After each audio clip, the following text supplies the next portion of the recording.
I am a great believer that, again, if you go back to this point about optimizing today, I think it's absolutely essential that if you're going to drive effectively into the future, you need to set a vision for the future.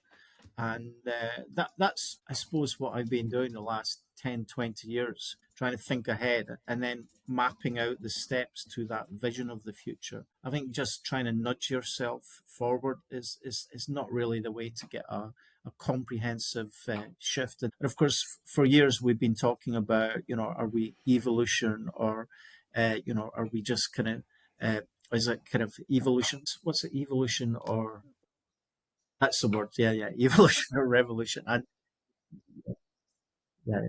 And I think we have just been evolving, but I do think AI is what will bring that paradigm shift that I'm always talking about. But of course, a paradigm shift is something that's completely different to way things were before, and so it does become hard to predict it.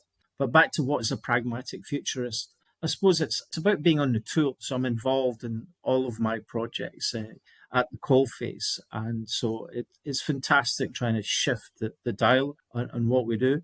I guess that one of the challenges that we're finding is we're having to implement change programs when we're like rolling out our kit of parts, because designing for manufacture is a completely different thing to designing for construction. So there's lots of complexities all happening at the same time. And I suppose that's the way it was in previous paradigm shifts. For example, when the Florentine architects kind of moved from the master builder on site to the scale drawing, it was the ability to put big drawings onto paper that wasn't previously possible. And I think that's what happens with technology. I think none of the things we're doing are necessarily new. And people say that to me all the time. Yeah, we did that 20 years ago, Dale. And it's like, well, yes, you did a piece of that 20 years ago, but you didn't have this technology over here. This is one of our big things we're working on is a decision engine. And of course, a decision engine allows you to make repetitive decisions.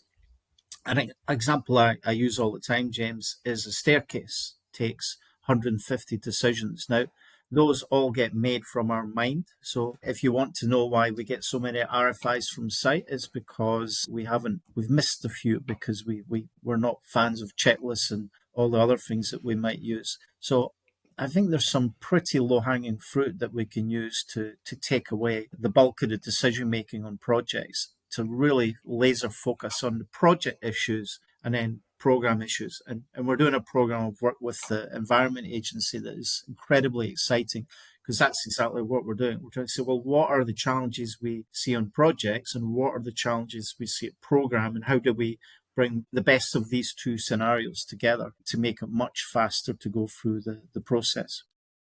But what we're finding is, as we look to programs, is once you've established the brief and you've got your kit of parts in the first project, on the second project, you don't need to change anything. So having that alignment between the requirements and the kit of parts is really essential for change control downstream. And we're seeing this. There's a lot of things coming out like SMRs, where we're seeing clients slowly even doing really major buildings as products. So then you've got this challenge that I'm having to manage the product at one level of change, more akin to a PLM, and then I'm managing the project more traditionally. So that's another big trend that we'll see, this need to manage the product at a program level.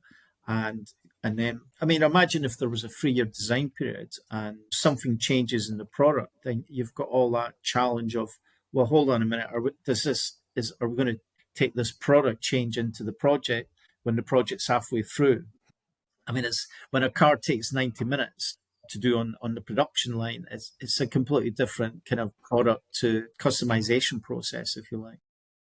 What's something I've changed my mind about? I guess I change my mind about things quite often today because I see changes happening so fast that I think you need to be quite agile and not locked in. So I suppose I would argue there's lots of things that we're looking at that I haven't changed my mind, but I've got an open mind on lots of different points. I am a huge fan of serendipity, and I love it when things just seem to happen accidentally, and it happens more often than you think. So, for example, all the books I'm reading are all quite diverse, and I just find that if I tried a structure, like I say, every book I was reading was on AI, I think I would just have a narrow focus. So I love to just look at across lots of different things and just find things by accident. And so I don't think we're changing our mind. We're just learning super fast. We're learning fast. Yeah. I remember exactly when I bought this book. I was at Gatwick Airport.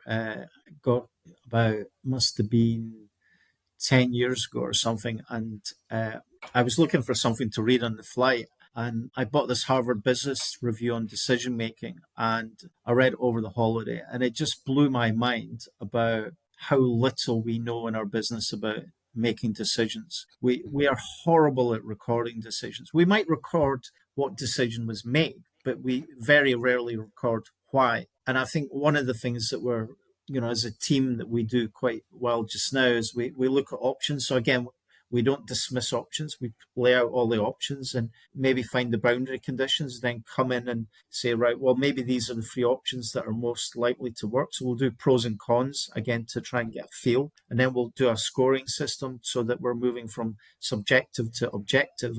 And I think that's really important in a program environment, Yoshi, that you've got that kind of recording of why a decision was made. Then, of course, in the future, if you've got, say, let's say 10 projects or 100 projects, have got that rigorous recording of why decisions are made. I think that's game on for the AI, the AI agents, because now you've given it some proper content to get its teeth into and to study. So, and that's back to my point. I think you have to think about what is it you're trying to do?